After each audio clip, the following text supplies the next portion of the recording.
with Babanle Olukani. She is a popular television broadcaster and filmmaker, and she joins us now from Lagos. And thanks so much for joining us on what we can see has been a tumultuous couple of days in Nigeria. You know, what were you hoping from this election? And what do you think Nigerians ended up with here? We saw a glimpse really there of the chaos, of the confusion, and the fact that things are still so tense. Yeah, so I think when it comes to what were we hoping, you know, INEC, the body that is conducting the elections, passed an electoral act in 2022. And pretty much the electoral act said that the results were going to be transmitted on their platform. So it was going to be an electronic transmission.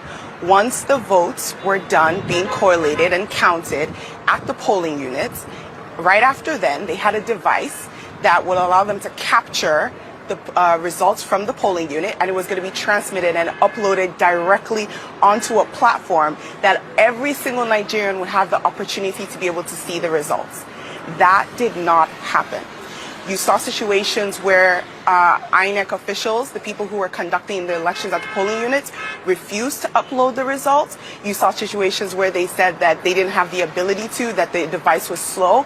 And even more so, the actual portal that has the results, up to now, up to 50% of the polling units results have not been uploaded. So the question I think all of us are asking is, at the coalition center that's happening right now in the counting in Abuja, what are you guys counting? Like, what results are you showing us? Number two, a lot of the results that are being uploaded onto the database do not compare with the results that people took pictures of on their phone. I think what people have to understand is that Nigerians didn't just vote and leave. They stayed at their polling units till 1, 2 a.m., 3 a.m. and counted those results with the INEC officials. So we all have proof of what actually happened at our polling units, and we have pictures of it, and we're seeing that it's not the same thing that they're telling us at the polling center, correlation center in Abuja. It feels like it's just basically they're lying to us right to our faces, and there seems to be no responsibility for that. You know, this election is not just important, it is make or break for Nigeria. I can hear the emotion, obviously, and as you point out, this was supposed to be technology that was supposed to make things more transparent, not less so. I take your point. People are posting these results and the discrepancies all over social media. I've seen them for myself. Now, to give an example, where you are, you voiced particular concern about Lagos. You know, why? What did you see there that told you we're being lied to? Lagos State is, when you think about Lagos, Lagos is a metropolitan city. We all know the role and the power that social media has, especially in Lagos. A lot of people in Lagos are tired of the ruling party.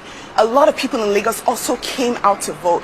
The numbers that they're telling us of people that came out to vote, it doesn't correlate with what really happened. A lot of people were disenfranchised. They were not able to vote because there were thugs that were sponsored to come and disrupt the polling units. We saw videos of people, thugs, coming to polling units, and the police officers did absolutely nothing. They did nothing. So to us, we're kind of asking ourselves, like, why are we not being allowed to vote? What is the reason? What are people so afraid of that's going to come out if Nigerians choose to say, okay, this is who I want to cast my vote for? At the end of the day, Nigeria is at the breaking point. And I think for every single Nigerian, especially young people, the voting population of the people that were registered, it's about 39% are youth. And those people came out to vote. You know, they came out to vote. The numbers are not correlating with what they said. Not only that, this afternoon we actually had PDP, which is one of the opposition parties, and they didn't even win Lagos. They specifically said that the numbers that INEC presented does not correlate with with the amount of people that came. They have different numbers. Because what you guys need to understand is that at the end of the day, all the parties, they made sure that they were doing their own counts, because we all knew that INEC was going to do something like this. It's interesting, though, because they're observers and they serve a purpose, and people are seeing these discrepancies. And we have heard specifically from Nigeria's youth, with all the passion and all the frustration that you're expressing to us now. And what happens now, I have to ask you? This election has clearly fallen short so far, and yet you know that the Nigeria's Electoral Commission has already said no way, we're not doing a redo here. As far as we're concerned, they've rejected the claims from the opposition parties saying, look, these elections have been fair. They've been fine. We will continue to tally the votes. Well, it looks like what's going to happen is they're probably going to continue counting, and it looks like it's going to have to go to court, which is really unfortunate, because technically what's supposed to happen in specific situations, and this is what their electoral law states, in situations where there's a cancellation, if the amount of votes that were cancelled there could possibly affect the final results, there's supposed to be a rerun. A lot of the polling units, the amount of votes that were cancelled is going to affect the final results. So what is really interesting is to see how we're supposed to be in a democracy. They're the ones that passed they're the ones that drafted the Electoral Act, but yet they seem to not be adhering to it. Just for the fact that the results have not been transmitted, and up till now they're still choosing not to, that alone in itself questionable, and it shows that INEC is not only they've been compromised, they're also not being transparent, and they have not conducted a free and fair election. And if that's not happened, then technically we're supposed to have another election. I know you're going to give me blowback on this, but some people would say, look, Nigeria is in its adolescence in terms of a democracy. This is a very large country. Obviously, when you look at the number of registered voters, this is a large task. They are still counting. The results are in no way, shape, or form official right now. Well, what do you say to that? To say, like, look, patience, just give us some time here. I think the issue is it's not really about patience. It's the fact that INEC has chosen not to communicate and address the issues. We have pictures that show that you have a piece of paper where results were recorded, and then after the results were recorded, someone took a pen and canceled those results out and put a new result, and you want us to accept it? That's the issue, is that INEC explain that?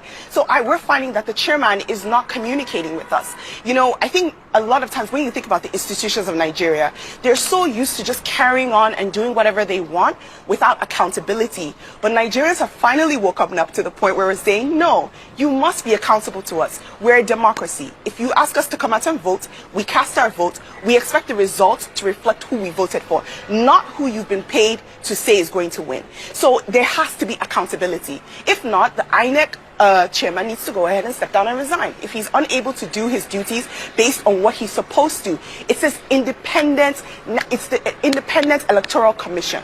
It doesn't feel like they're being independent right now. And we see you and other people in Nigeria, the youth in particular, demanding their franchise from the Electoral Commission. A lot of this is born of the unexpected results of Peter Obi, who I believe you support. He is the next generation, as it were, and yet it seems like a 70-year-old from the ruling party right now is in the lead. What do you think it will mean here if indeed there isn't that generational shift? And what is Nigeria's youth looking for in terms of this perhaps being more of a movement that will continue, not just for this election? The movement has already started. You have to, when you think about where this came from EndSARS, and this came from us finally demanding that we're treated as citizens of our country. And Nigerian youth are finally involved in politics. So it's not going to be going down. We're not going back, no matter what happens. In terms of, the potential of having Bola Ahmed Tinubu as the president, I think a lot of Nigerian youth are worried about his health. We're worried about his ability to be able to rule Nigeria. We've been ruled by so many people who are much older, and they don't seem to be willing to accept or understand what it is that we need. But even more important, what we're looking for is a competent leader. Nigeria is at its breaking point. The amount of people that have exodus and left this country because it feels like it's unlivable. Everyone has said it. We don't have good roads. We don't have good light. We don't have healthcare. We don't have education. Last year, the average Nigerian youth spent 8 months at home because our schools were on strike, and it didn't seem like our government had any interest. So when we're saying we need a mindset of someone that's young, someone that's agile, someone that is going to listen to the Nigerian people, that is what we need. We need people who are accountable. And a lot of times when you look at the past leaders or the people that are running, they don't seem accountable, which is why a lot of Nigerian youth we have chosen, and we're saying, you know what? This Peter Obi looks like someone that's listening to us. and we want to make sure that we are heard. The point is for us, whatever was voted on Saturday, we Right. want those results. We don't want the results that they're doctoring. That is the most important thing. If we know that these results are free and fair, whoever wins wins. But right now, what they're giving Right. us is not what we voted on Saturday. Okay, and we will leave it there for now, but certainly we hear your passion, and you've given us great insight into what's going on now as we see the fallout from this election. Thanks so much. Appreciate it.